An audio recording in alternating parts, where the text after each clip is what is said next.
mirando esto, ¿no? Bandoleros, abigeos y montoneros. Solo evocar esos tres grupos de personajes de nuestra historia da para mucha conversación. Y ese es el título del libro sobre el que vamos a conversar hoy en El Arriero. Un libro que fue publicado en 1990, suena lejano ya, Es lejano. por dos jóvenes historiadores. Chuck Walker, que está acá conmigo, por tercera vez en El Arriero, y Carlos Aguirre, que lamentablemente no pudo venir, iba a venir a la Feria del Libro, pero tuvo algunos problemas. Pero está acá Chuck para conversar sobre este libro que cuando se publicó tuvo un gran impacto. Luego no sé por qué el tema se abandonó un poco o mucho. Y en la feria también, en esta publicación de la Ciencia de Ensayos, he visto yo que se ha vendido bastante. Eso quiere decir que el interés por los bandoleros, abigeos y montoneros, por la criminalidad y la violencia en el Perú está de vuelta. Chuck, un gusto. Muchas gracias. Chuck, vamos a los 90 primero. Claro, vamos. ¿Por qué ustedes, que eran dos jóvenes historiadores, en fin, se lanzaron a hacer este trabajo que es una antología además, Sí. con las complejidades que supongo era hacer una antología en esos años, Sí. sobre estos personajes que todo el mundo, si conversa un poco hacia atrás en las historias familiares, Tiene puede una encontrar historia. alguno por ahí, Sí. ¿no? Pero ¿por qué entraron ustedes a este tema? Bueno, era casualidades, ¿no? Como todo en la vida. Nos hicimos amigos en realidad en el archivo con Carlos. Él era fanático de los marxistas ingleses, Hobsbawm, Roudet, o los franceses, otros, y P. Thompson. Y nos pareció que faltaba debatir más sobre esto, ¿no? En las discusiones de esos años, porque en realidad surgió fines de 80, bueno, ya época de Sendero, violencia, criminalidad, las cárceles, primero el sexto, después lo del Sendero, las cárceles, era un gran tema y nos pareció que faltaba un poco de perspectiva mayor, ¿no? Y además nos dimos cuenta que había muy buenos textos curiosos, en inglés que no se conocía ahí, acá. Y bueno, tuvimos el súper apoyo de Alberto Flores Galindo, que nos apoyó, dijo, no, hay que sacar este libro, hay que debatir más esto. Tú has mencionado a Hobsbawm y acabas de mencionar a Tito Flores Sí. Galindo, ¿no? Y claro, en ambos esta preocupación por entender el rol de los sectores populares, exactamente, ¿no? sí, sí. Sí. En todos los procesos políticos sociales, ¿no? Y Hobsbawm atraviesa todos los artículos, ¿no? Sí. Creo que todos los citan, Sí. ¿no? Y claro, él planteaba este tema de los bandidos, del bandolerismo social, Sí. ¿no? Sin embargo, cuando ustedes se sumergen en estos casos peruanos que analizan y también en un caso boliviano, que es parte de esta Sí. compilación, lo que descubren es que la realidad es más compleja. Ah, sí. ¿Qué- Sí. ¿Por qué no encajaba el modelo de Hobsbawm? No, yo en creo que esa sí interpretación? encajaba.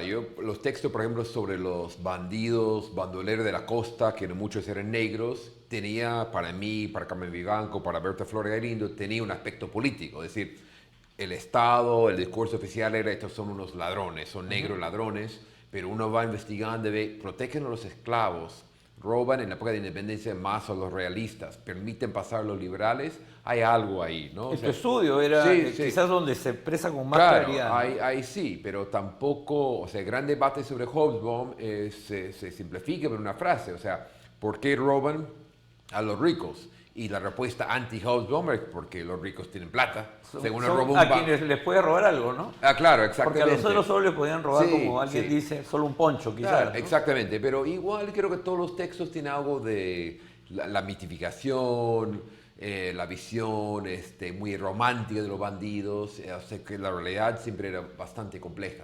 Ahora, en este trabajo además, otra cosa que nota claramente, uno que conoce el Perú lo sabe, pero a veces desde fuera o desde la misma academia al comienzo no está tan claro, Sí. es la diversidad de Claro. situaciones, Sí. ¿no? O sea, esta trama tan compleja que es nuestra Sí. historia, la historia Sí, sí, sí. peruana, digamos, Sí. ¿no?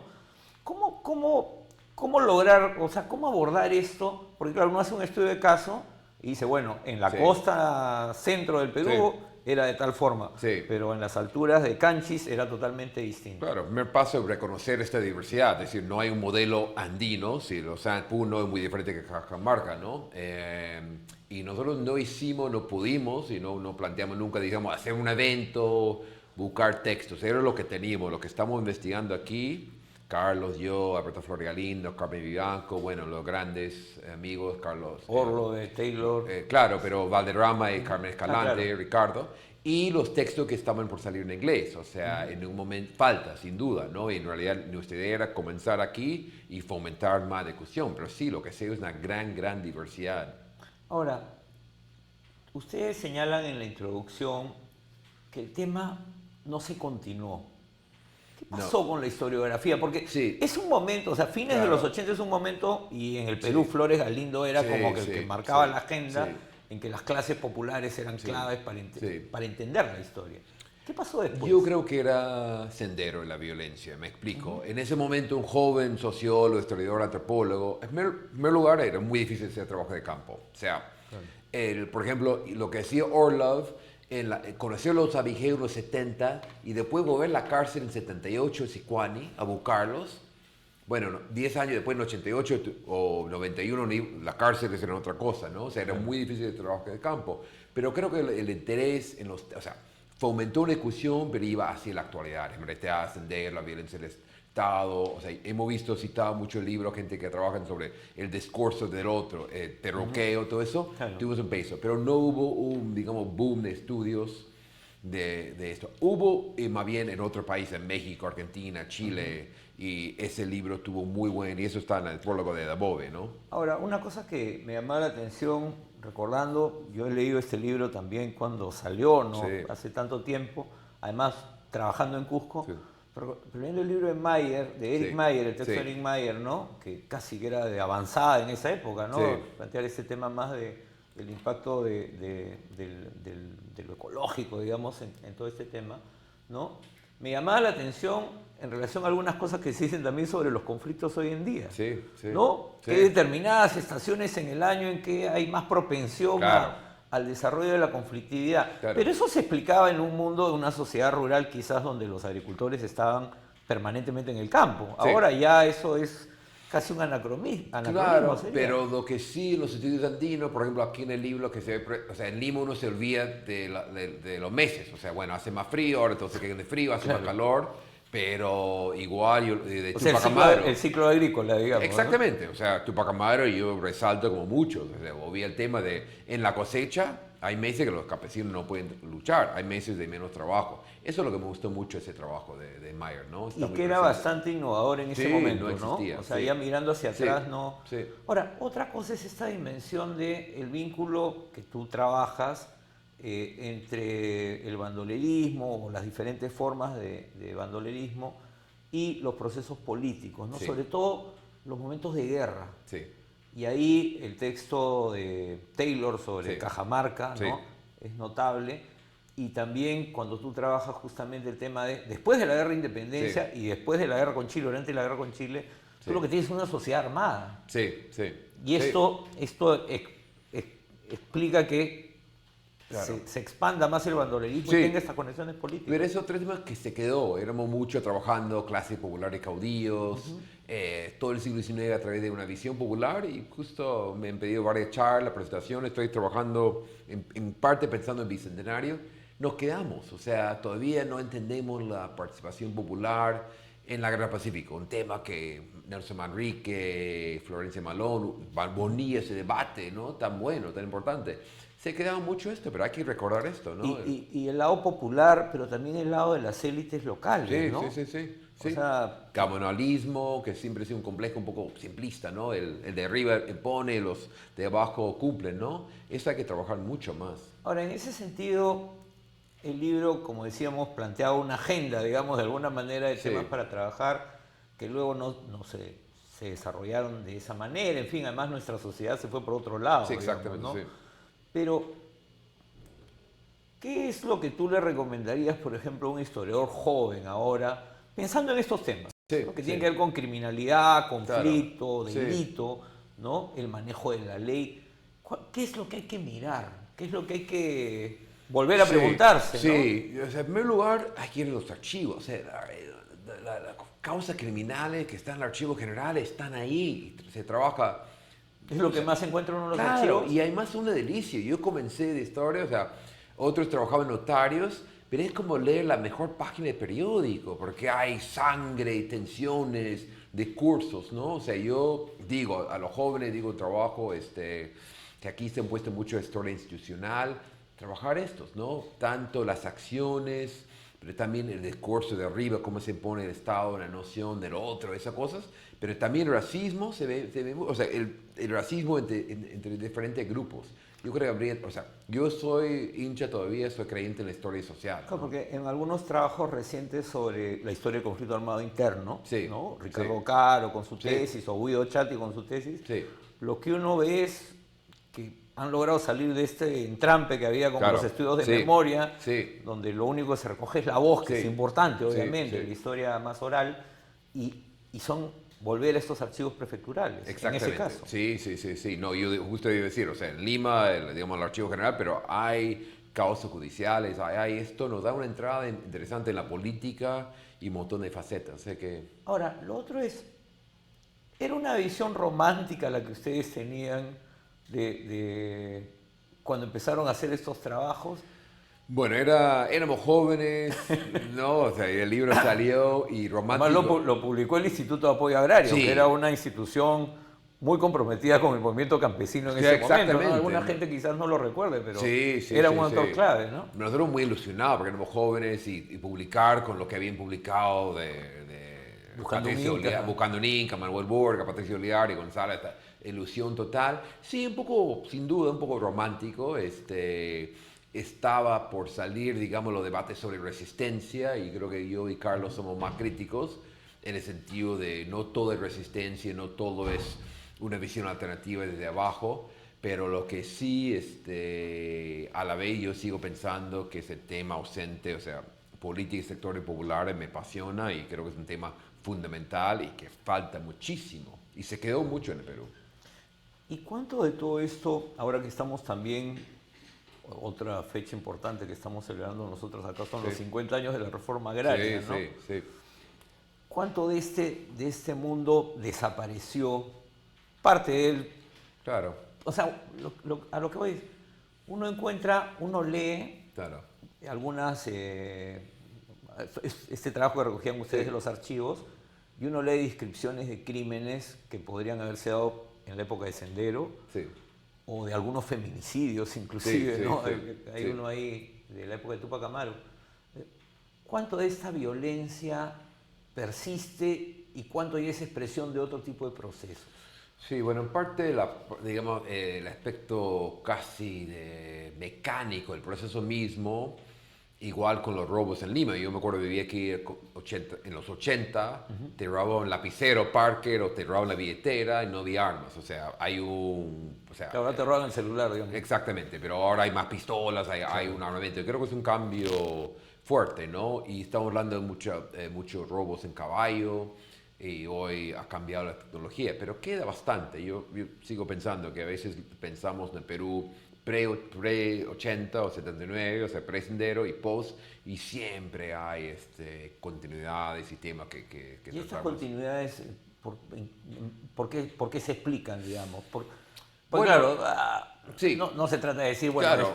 o sea, no es una cosa Sí, atávica, claro, ¿no? bueno, un tema no es que... caer en lo Sí, que sí, sí, critica no, no, justamente no, de Hora Pura en el último ensayo. claro, ¿no? pero es en parte la incapacidad del Estado de encontrar un sistema de castigo, digamos, las cárceles, y también el nuevo libro de Carlos Aguirre, que se ha traducido por fin. O sea, estos siguen, las cárceles siempre son un problema, el Estado tiene una visión reformista, pero al final la cosa es mantener fuera y disciplinar y sacar jugo, o sea, aprovechar de los presos. Esto es algo que tiene es la incapacidad del Estado de crear un sistema judicial decente, no aceptable. Y eso es lo que explica también la diversidad de procesos, que finalmente tuvimos un Estado que en cada región funcionaba casi que como podía, Sí. ¿no? Bueno, la debilidad, uno vuelve a estos años, o sea, estoy hablando de 1980, Claro. la debilidad del Estado en el campo es increíble, ¿no? Eso es una cosa que ahora que he vuelto a Ayacucho, yo no había estado desde 80, 79, la presencia del Estado es mayor por razones obvias, ¿no? Un Estado muy precario, donde quedaba así el gabinalismo, lo que conversamos antes, que hubo los señores de poder tenían mucho control, pero también daba autonomía al campesinado, ¿no? O sectores populares. En ese sentido, otra cosa que muestran los trabajos del libro es que, claro, a pesar de porque había una visión del campesino sojuzgado, sometido, Sí, sí. el indio Claro. aplastado, Sí, digamos, sí, ¿no? sí. Pero lo que uno ve es No. mucha agencia, Claro, ¿no? mucha gente. O sea, a veces yo creo que hemos llegado al punto que exageramos, pero sí, claro, él nunca era el sujeto, eso, o sea, el castigado que no tuvo recursos, hubo muchas formas de resistencia. Ahora, de alguna forma exageramos y creamos que hay agencia, pero igual hay que ver estructuras de poder, Pero tampoco eran ingresos. unas estructuras de poder, digamos, absoluto, o No, sea, para ¿no? nada. O Sí, sea, sí, porque lo que uno ve en todas las historias, sí, incluso como cuando Carlos analizaba el tema de los esclavos, y yo lo he conversado sí, también acá con Marisola Relucea, ¿no? sí, sí. Maribel, sobre su libro, perdón, había una serie de resquicios legales que siempre los sectores Claro, populares o sí, subalternos, como se le llamaría sí, ahora, ¿no? No me gusta el término, pero sí, sí, sí. siempre supieron aprovechar. Claro, y a la vez siempre hay divisiones, o sea, cualquier eso, Cajamarca, Costa, cualquier de las zonas, Bolivia, Cusco, entrar ahí en los años del siglo XIX, siglo XX, clases populares, estamos hablando de varios idiomas, varios sectores, campesinos divididos, quechua hablante, los que no hablaban quechua ya, Blancos aymara. pobres, blancos ricos. Exactamente, eso hay que ser historia social, ¿no? Sí. Entonces, esa diversidad hace que estas grandes explicaciones que a veces se ha querido dar desde las ciencias Sí. sociales no encajen, ¿no? No, sí, es muy difícil, o sea, Porque uno siempre lee, hay claro. este intento de construir, como la Comisión Sí. de la Verdad, el Hatun Huillaco, Sí, sí. el gran relato, ¿no? Sí. Pero uno lee el libro y Sí, dice, sí. no hay forma de construir. Sí, bueno, el gran relato tiene que ser de la diversidad, no es por puntos políticos o algo así, sino es en la realidad de verdad. Me acuerdo cuando vivimos en Cusco y uno venía a Lima, compraba el gran libro sobre... y decía, esto no caja aquí, ¿no? Pero hay que seguir insistiendo, ¿no? Y falta, bueno, aquí también lo que aún no se ha comentado, porque no hay más trabajos comparativos, ¿no? Y Claro. varios comenzamos. Yo tenía un proyecto de caudillos y clases populares, Lima, Cusco y Huancayo. Hice esto, avancé, me fui al Cusco, me quedé 2 años, 3 años, me quedé con Freddy Tupac Amaru y ya tenía imposible, ¿no? Ahora, también en relación al último que hablábamos, ¿no? Entonces, ¿cómo hacemos, digamos, los personajes que están acá, este famoso bandolero Pedro Sí. León, del cual Sí, no sé sí. por qué no hay una biografía, podría haber hasta una serie de Netflix, Sí, ¿no? exactamente. Porque es un personaje Sí. que aparece en varios de los ensayos, Sí. pero en varios de los textos. Pero, entonces, ¿cuál es el relato finalmente para este bicentenario que tenemos Sí. encima o que estamos ya, depende Sí. del enfoque, Claro. que ya deberíamos haber celebrado hace Claro, varios años? sí. ¿Cuál es el relato que queda o el que debería celebrarse o conmemorarse? Sí, yo creo que tiene que ser relato plural, obviamente, ganadores, perdedores, o sea, no voy a ver en términos estrictos del bicentenario. Yo, la verdad que mi crítica, que algo que voy a presentar mañana en la Universidad de Villarreal, es que hemos quedado en, bueno, lo anterior perdieron y vamos a Lima y San Martín y Bolívar, esos 3, 4 años claves. Y hay que ver los proyectos fallidos, rechazados de alguna forma, derrotados, porque tiene un peso. O sea, la utopía andina. Recuperar un poco lo que plantea Tito, que él Exactamente. plantea justamente Claro, eso, ¿no? ver esas alternativas. Porque tan importante surgen. como lo que Claro. funcionó o lo que Exactamente. triunfó es lo que perdió. O planteo lo que voy justo por mañana voy a plantear, abolición de esclavitud, que tuvo mucho peso en otro, por lo menos entender por qué no tuvo el peso aquí. Bueno, el poder de la clase dominante, un discurso racista, pero hubo una búsqueda de liberar a los esclavos o no. Hay que ver estos caminos para mí. Y ahí, yo también otro aspecto, y va con tu pregunta, es que acá hay una falta de biografías. O sea, la gente entiende la historia, entiende el presente por la gente, ¿no? Y faltaría biografías. Y obviamente no de los grandes héroes, sino a los de abajo, los héroes, los antihéroes, los perdedores, ¿no? Claro, Y si no estos tenemos de los de arriba, claro, de los de pero abajo. estos menos. bandoleros dan para mucho. Y hay mucho interés. O sea, yo siempre en las series o telenovelas, o que sea, en la televisión peruana, cuando hay algo de criminalidad, porque es una obsesión Claro, aquí. es un tema Uno que que- vive afuera, es el primer tema, que cómo roban esto, habría que captar a uno. Sin ser una visión romántica, Mira, No, yo, es los contar, realistas... es contar una historia. Exactamente, ¿no? sí, sí, sí. Los realistas, ¿no? Porque hubo un apoyo popular, los realistas. Sabemos que no era por ignorancia, castigo, algo ofrecían, ¿no? Y cuando uno ve el gobierno, el Estado postcolonial, se entiende un poco más. O como cuando nuestros amigos cusqueños, bueno, o sus antepasados recibieron a la Serna, Sí, sí, ¿no? sí, sí. Hecho que Sí. del que nunca quieren hablar. Claro, claro, ¿no? pero bien, y lo ven como algo anti-Lima, ¿no? Claro. Yo creo incluso aquí me da la impresión que ya hemos perdido la visión del centralismo, o sea, ya